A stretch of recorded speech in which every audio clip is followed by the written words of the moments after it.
Hello, hello, hello. This is Ted Moreno, certified hypnotherapist and high performance coach, and welcome to another episode of the TED in Your Head podcast. Thank you so much for being here today, and I really mean that sincerely. I know there's a lot of things that you could be doing right now, a lot of places you could be spending your time and attention, and I'm really grateful that you're spending some of it here listening to me. Let me take a moment to tell you a little bit about what I do, especially if you're new to the podcast. I've been a certified clinical hypnotherapist for 23 years, and in that time, I've worked with hundreds of people who are struggling with the kind of stuff that doesn't always get talked about openly: anxiety, fear, self doubt, negative thinking patterns, bad habits, the feeling that no matter how hard you try, something keeps getting in the way of your success, happiness, and health. My job is to help people change, not just on the surface, but at the deeper level where change actually sticks. I do that using the tool of hypnosis, which works directly with the subconscious mind. So here's a simple way to think about it. Your conscious mind is the part that sets goals, makes plans, and knows what you want. Your subconscious mind is the part that runs the show behind the scenes. Your habits, your automatic reactions, your deeply held beliefs about yourself and the world. And sometimes these two parts of the mind are working against each other. Your conscious mind says, I want to feel calm and confident, while your subconscious is running an old program that says danger is everywhere and nothing is safe.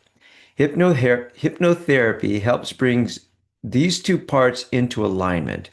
It uses the power of focused attention and suggestion to update the old programming so that your subconscious mind starts supporting your goals instead of sabotaging them.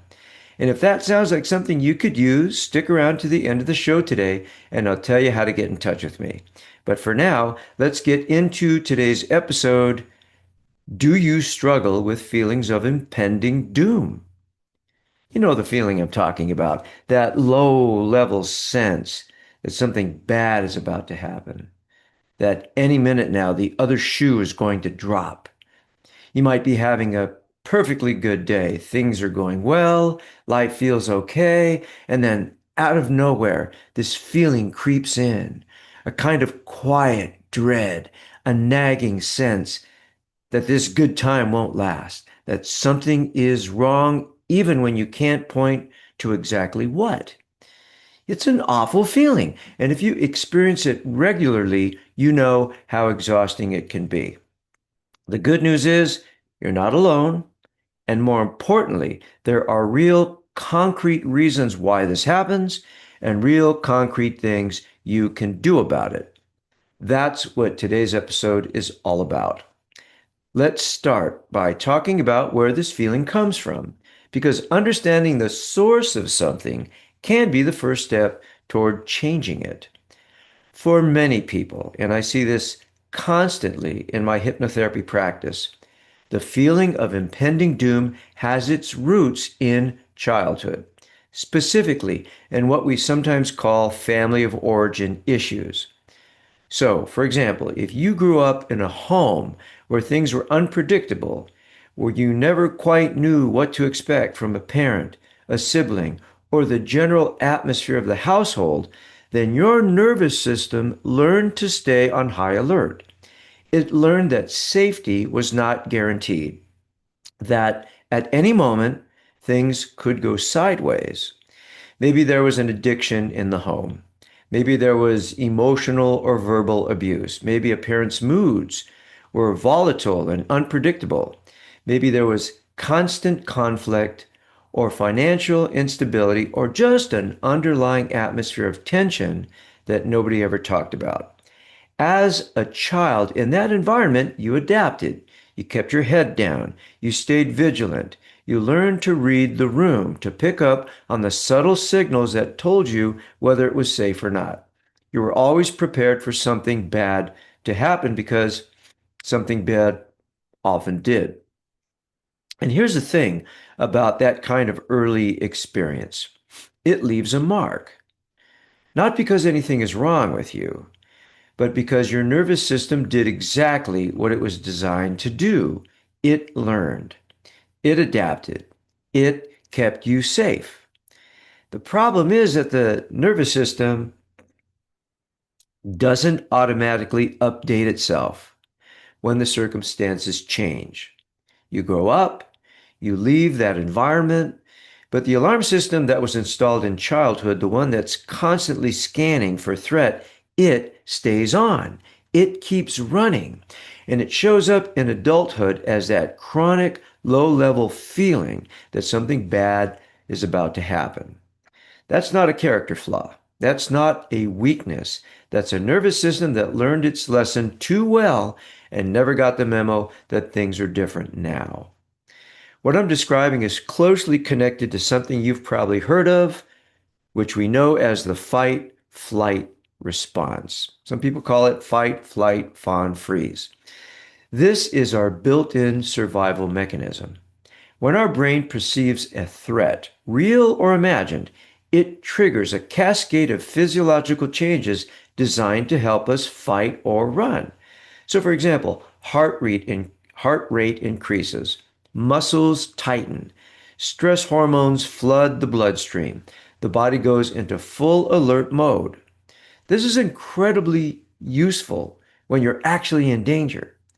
The problem is that it was designed for short-term threats, not for the chronic, ongoing stress of modern life. And when it gets triggered repeatedly over a long period of time, as it does for people who grew up in unpredictable or unsafe environments, it can essentially get stuck in the on position. In other words, the alarm never turns off. And the physiological consequences of that are significant. Stomach problems, headaches, back pain, muscle tension, sleep disruption, a body that is constantly braced for impact, even when there's nothing to impact. And psychologically, there's that persistent feeling that something is wrong, that something bad is coming, that it's only a matter of time. Now, I want to talk about something that I think is making all of this significantly worse for a lot of people right now: the news, social media, and our collective addiction to both. I released a podcast episode about this not too long ago. I may re-release it, even though it's kind of soon, because this is just so important. We're living in a moment of extraordinary political and social anxiety. And the media ecosystem that we're all swimming in is specifically designed to keep us in a state of heightened alertness, outrage, fear, urgency, that sense that the world is on the brink of something terrible.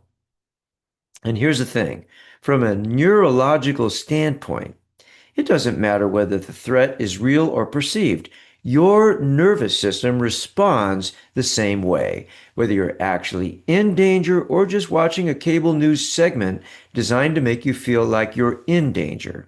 Your body fires the same alarm. So, if you are someone who already has a nervous system that's primed for threat, someone who grew up with that underlying sense of danger, and you're also spending hours every day consuming anxiety producing news and social media content, you are essentially pouring fuel on a fire that's already burning. I've talked about this before on this podcast about what I call the dangerous mass hypnosis of news and social media. And I mean that literally. The repetition, the emotional intensity, the constant bombardment of alarming information, it's hypnotic. It puts you in a trance, and in that trance, your nervous system can't tell the difference between what's actually happening in your life and what you're consuming on a screen. The result is a chronic low-level state of fight or flight, a persistent feeling that something bad is about to happen, a nervous system that never gets a chance to rest. If this resonates with you, and I suspect for many of you it will, one of the most powerful things you can do is to become very intentional about what you're consuming and how much of it. I'm not saying ignore the world. I'm not saying stick your head in the sand, but I am saying that your mental and emotional health matters. And protecting your mental and emotional health sometimes means turning off the news, putting down the phone, and giving your nervous system a chance to remember what calm actually feels like.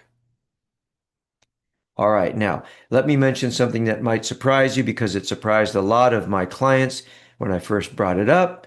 Sometimes that feeling of impending doom has a very simple physiological cause: low blood sugar. I know, not exactly what you're expecting. Maybe you've heard me say this before, but hear me out now.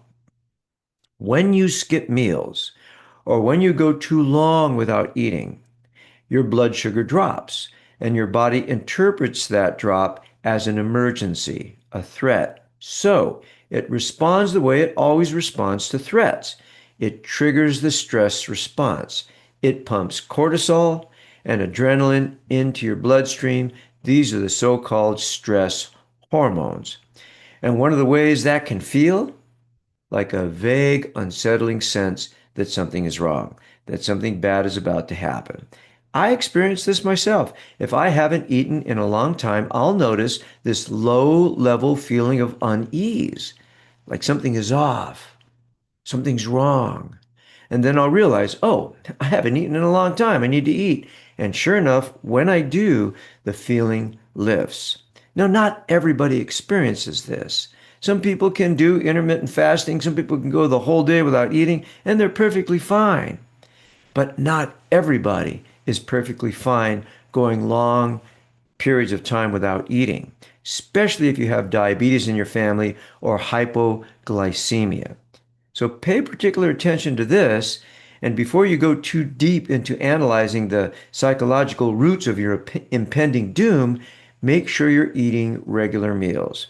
It sounds almost too simple, but for a lot of people, especially those who are very busy and tend to skip meals, this is genuinely part of the picture. Now, there's another common source of that doom feeling that's worth mentioning: things that you are avoiding. The phone call you've been dreading, the appointment you keep putting off, the conversation you know you need to have, the bill you haven't opened, the situation you've been hoping will just somehow resolve itself. Procrastination and avoidance, ladies and gentlemen, are anxiety's best friends. The longer you put something off, the larger it looms. And that unresolved thing sitting in the background of your mind creates a kind of constant low level dread, a sense that something is wrong even when you can't quite put your finger on it. The antidote, as uncomfortable as it sounds, is usually simple. Just do the thing. Just do it. Make the phone call, schedule the appointment, have the conversation, open the bill. It's almost never as bad as the anticipation. And the relief that comes from just dealing with it, just taking the thing off your plate, is immediate and real. One of the antidotes to this feeling of dread is to take action. Now, let's talk about practical tools, because understanding where something comes from is helpful, but what you really want to know is what you can do about it. The first thing I want to suggest is to start identifying the source. If anything I've described today, the family of origin stuff, the news and social media overload, the blood sugar connection, the things you're avoiding, if any of that resonates with you, take some time to sit with it. Write it down. Acknowledge it. Sometimes just naming the source of the feeling. Oh, this is my nervous system doing what it learned to do as a kid. Or, ah, this is what happens when I spend 2 hours on social media before bed. This can take some of the power out of it, just realizing it. Awareness is always the first step. The second thing is to talk to yourself differently. If your feeling of impending doom has its roots in childhood, in growing up in an environment where you didn't feel safe, one of the most powerful things you can do is to gently remind yourself that things are different now. You can say to yourself, I'm not a child anymore. I'm a grown-up person. I'm responsible. I'm safe now. I can keep myself and my family safe. I know that might sound simplistic, but remember, we're talking about the subconscious mind here. And the subconscious mind responds to repetition, what you consistently tell yourself. I am safe. I am secure. I am okay, especially in that relaxed, receptive state just after you wake up in the morning. You are literally beginning to update the old programming. Pair that with this affirmation. I wonder what good things are going to happen today. This is not toxic positivity. This is neuroscience. There's a part of your brain called the reticular activating system. Think of it as a filter or a radar. It scans your environment for whatever you've told it to look for. If you tell it to look for threats, it will find them everywhere. But if you tell it to look for good things, opportunities, moments of connection, reasons to feel okay, it will start finding those instead. What you look for, you find. So look for something worth finding. Another thing you can do, practice this. Practice saying, I like that. I like that. If you see something you like, whether it's a nice car or a beautiful tree or a beautiful sunset, say, I like that. The more you say that, the more your mind is going to be focused on things that you like. Now, the third thing is to protect your media consumption. Be intentional about what you let into your mind and when. Consider a news fast. Limit your time on social media. I mean, this is what everybody's talking about right now. Give your nervous system regular breaks from the constant stream of alarming information. Your peace of mind is worth protecting. The fourth thing is to face what you're avoiding. Make the list, identify the things that are hanging over your head, and then, one at a time, deal with them. Take the action, make the call, have the conversation, ask someone to help you or support you, like me. Each thing you cross off the list is one less weight on your nervous system. The fifth thing is to write in your journal. Get the anxiety out of your head and onto the page. Name what you're feeling, explore where it might be coming from. Ask yourself, is there something specific triggering this? Is there something I need to do? Is there something I need to let go of? Writing is one of the most underrated tools for mental and emotional clarity. I highly recommend that you consider a regular journaling practice. The sixth thing I would suggest is EFT, Emotional Freedom Technique, also known as tapping. If you haven't heard of this, it's a remarkably effective tool for quickly reducing anxiety and that feeling of dread. You can Google tapping solution or emotional freedom technique and find plenty of free resources, including videos, to get started. I have seen it work wonders quickly for people who struggle with this kind of anxiety, so check it out. And finally, of course, hypnotherapy.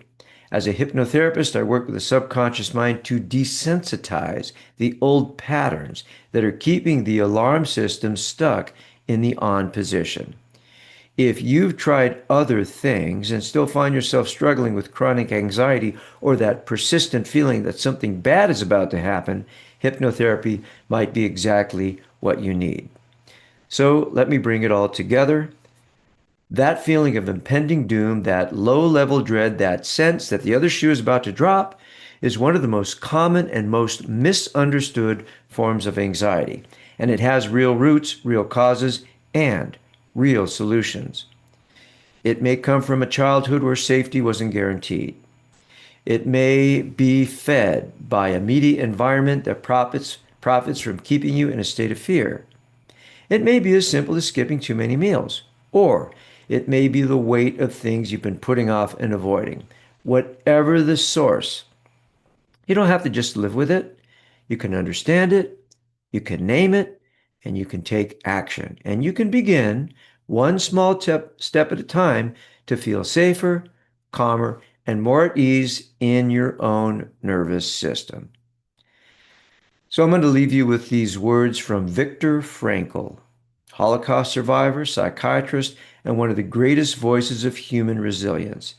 He said, quote, "Between stimulus and response, there is a space. In that space is our power to choose our response. In our response lies our growth and freedom." End quote. That space between what triggers you and how you respond is where your power lives.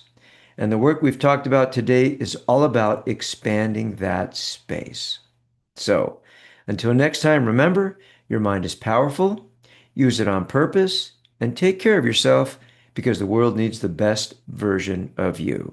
So thanks so much for listening to TED in Your Head. If today's episode resonated with you, please subscribe, leave a review, and share it with somebody who could use a little more peace of mind.